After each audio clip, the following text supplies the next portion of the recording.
Hello everyone, how are you doing today? My name is Dr. Yaba Webzol.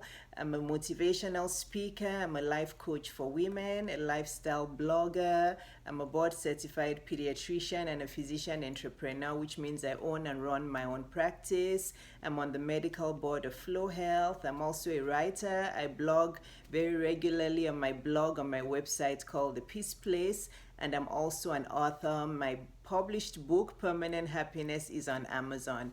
So I'm coming on today to do this video, and I want to talk about why it's so hard for women to walk away and the reason why women have to start walking away. Because the reason why we want women to do well, we want women to be more influential, we want more women leaders in the world, but so many women are dealing with what I call over and over emotional blocks.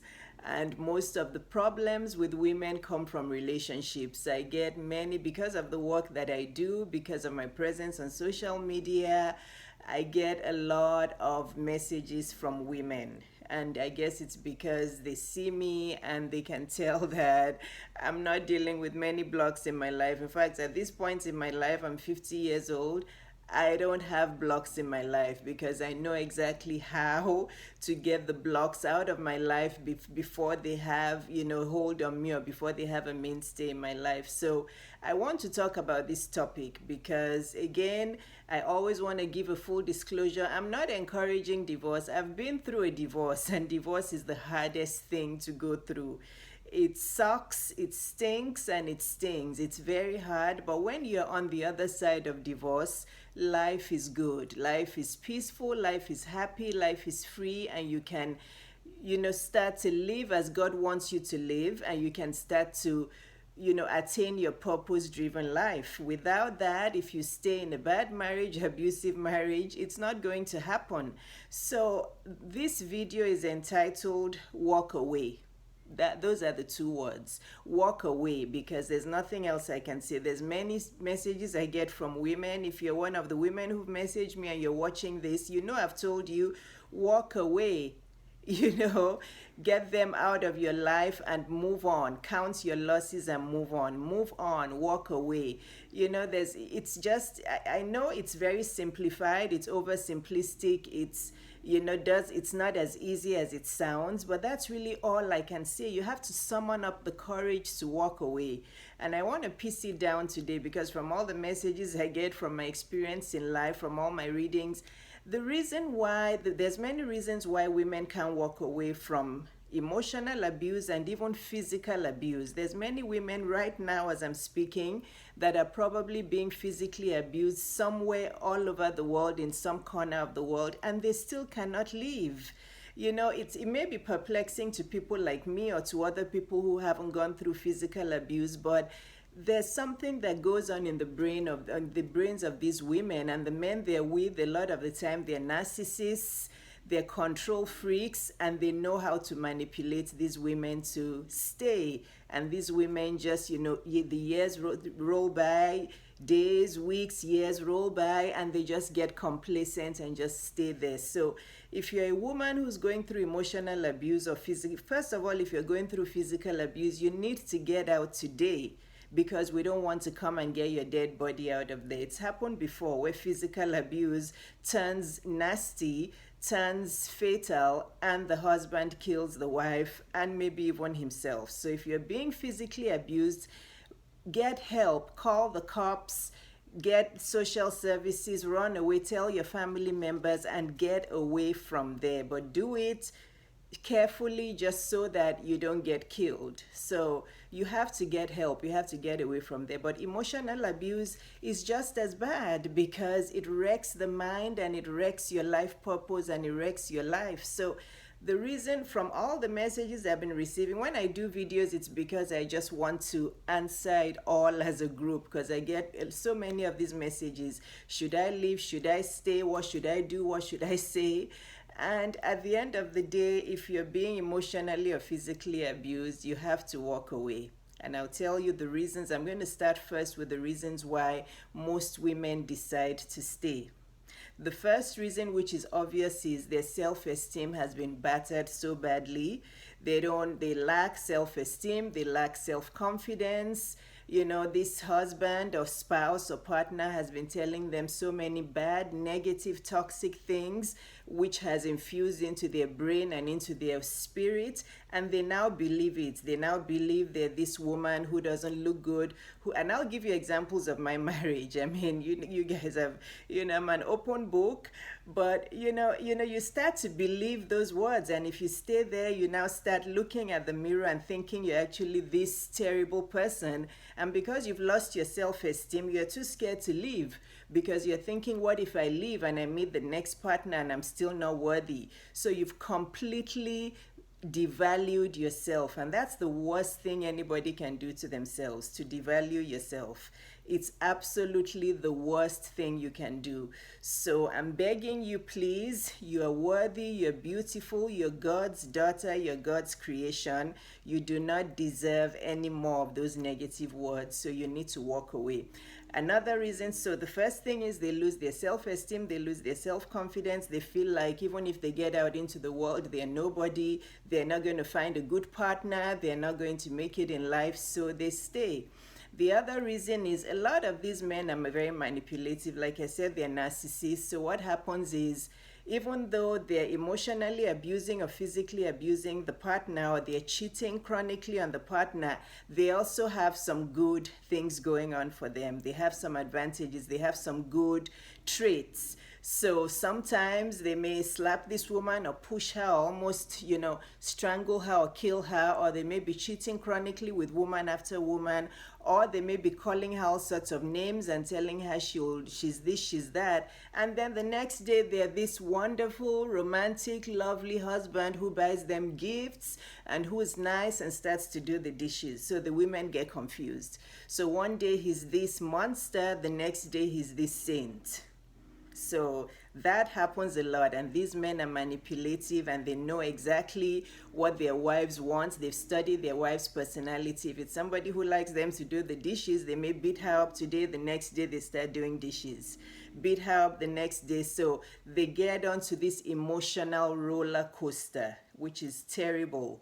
And that's the worst kind of situation. Actually, this is really bad because it confuses the women, and a lot of those women stay in that abusive relationship. And if this is you that's happening to, that he's a monster one day, a saint the next day, you need to walk away.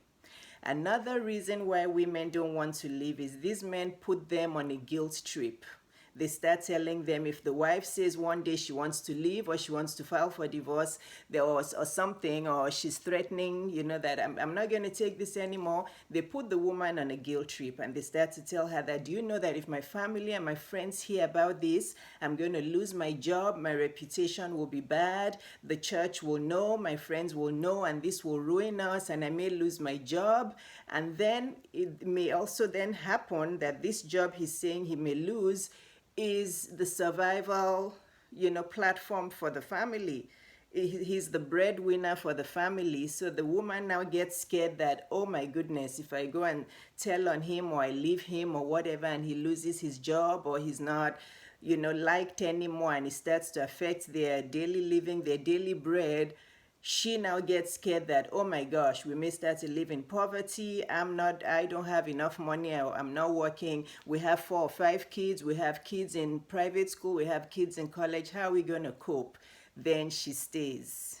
This happens a lot too. And I've had women who've written me who've said, well, I'm not earning money. And he's told me that if I report him and he loses his job, we're all going to suffer.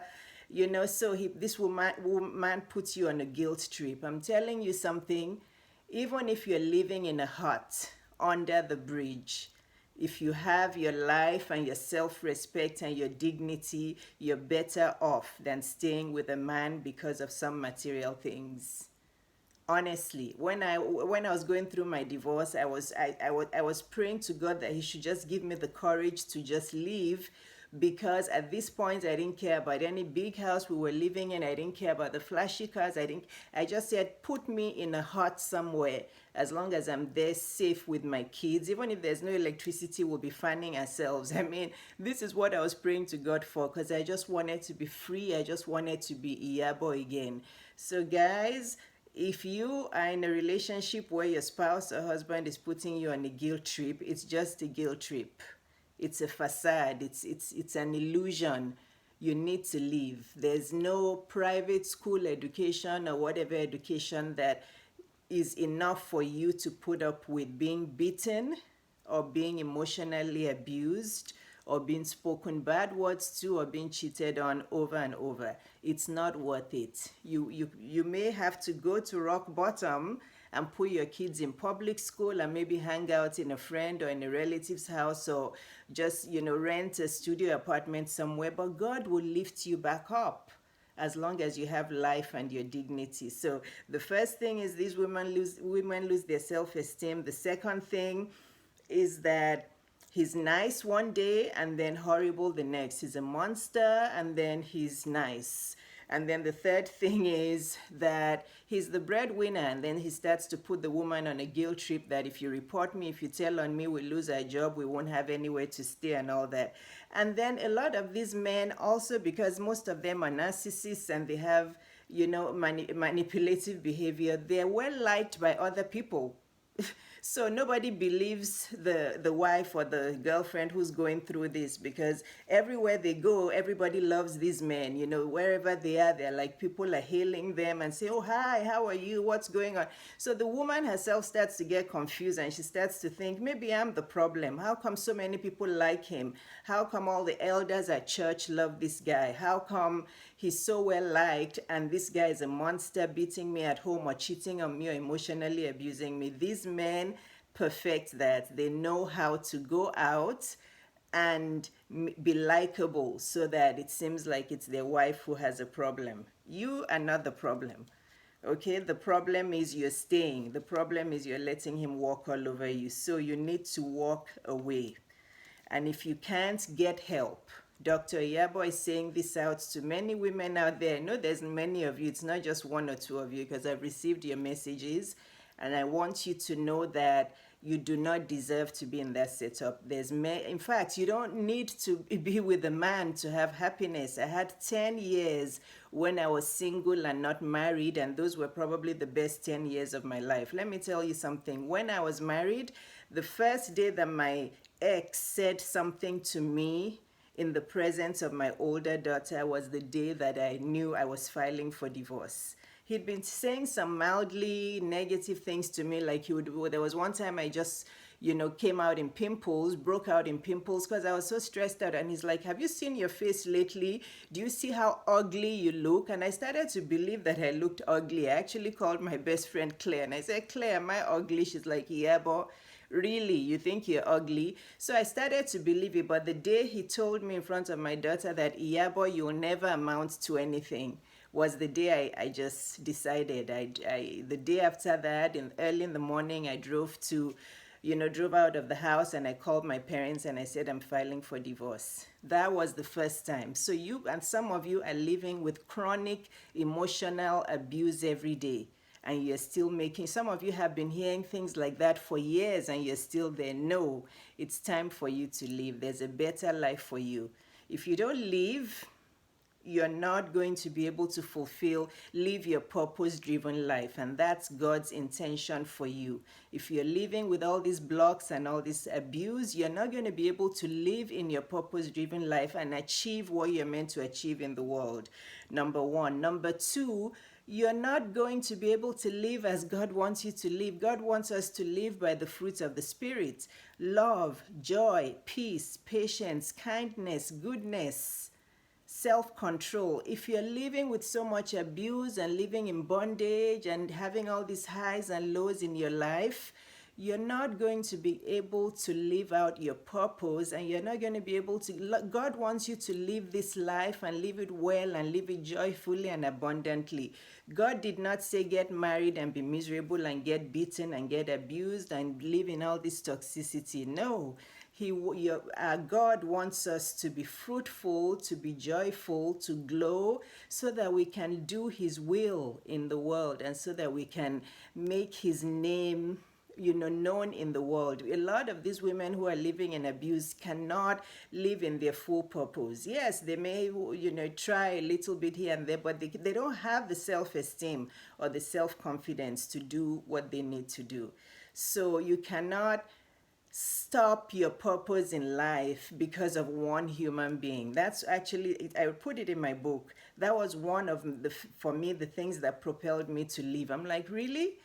Look at all the people that are waiting for me in the world. Look at all my staff that need me to be present. My kids need me to be present. My family, my friends, all the other people in the world that God wants me to use my talents for.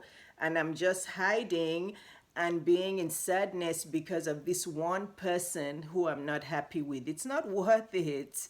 Your purpose, what if you have this big magnificent purpose that you're meant to influence so many people in the world, and you're hiding in your cocoon, in your shell, because your self-esteem has been robbed from you because one man is keeping you in captivity. There's many good men out there. I don't like to talk about this man did this, that all the time, because there's wonderful good men out there as well. Not all men cheat. Not all men are bad. Not all men are jerks. Not all men are narcissists. There's some good ones out there. You just have to know what you're looking for. I learned from my marriage that I wasn't going to be with a man who didn't have a dad in his life and who didn't have a father or a father figure in his life. Because that was my own, that was my own situation. I was in a situation where I got married to, and God bless his heart, I don't have anything negative to say about my ex because I've moved on, I've forgiven.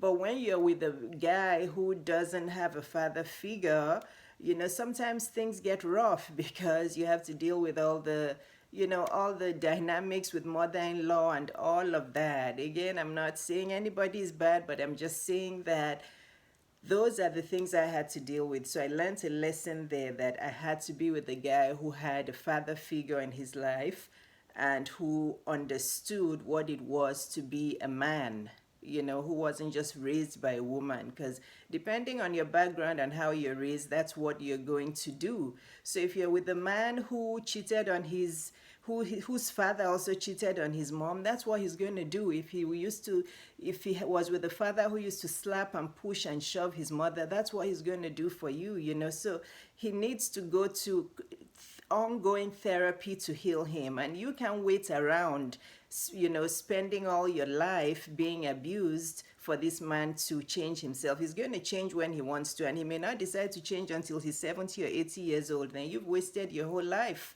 Yes, if you're both in therapy and you're both working at it, that's fine. I'm not saying you should leave. Give it a chance. Try to get therapy, try to get help.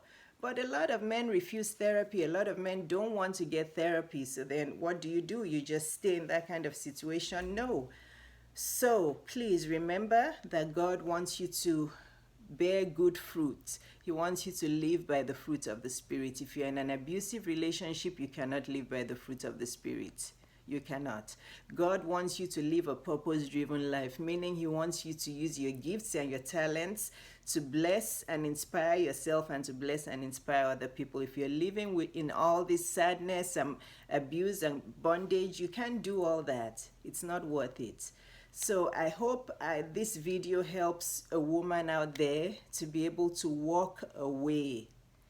Count your losses and walk away. If you have to, if your life, your quality of life has to go all the way down here because you're happy and you're free and you have peace, then it's worth it. There's, living in a mansion or your kids going to the best private schools or going on the best fancy vacations and you're sad and depressed all the time, that's not a life. That's not a life. And this also is a good reminder for women out there. Women need to be financially independent. We need to be financially free. We need to have our own jobs and have some kind of productivity or have something going on for us. It's good for our self-esteem, it's good for our self-confidence, it's good for our daughters to see, and it's good for all the women coming behind us. Again, my due respect to homemakers who want to stay home to raise their kids and not work.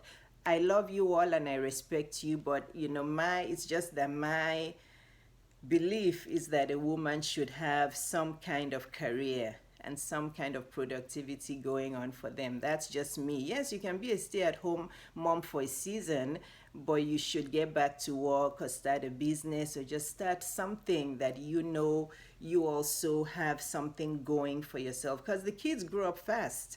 The kids are grown when they're in middle school. They don't want to hang out with you that much. They have their own friends. And then you're like this woman at home who all you're doing is not much. You're taking care of the home and being a soccer mom and driving the kids back and forth.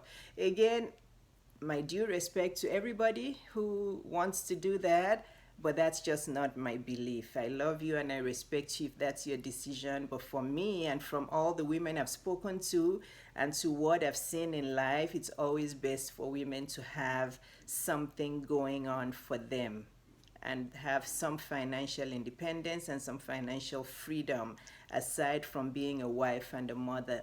So again, the point of this video is I want to empower women who are living with physical or emotional abuse to get help.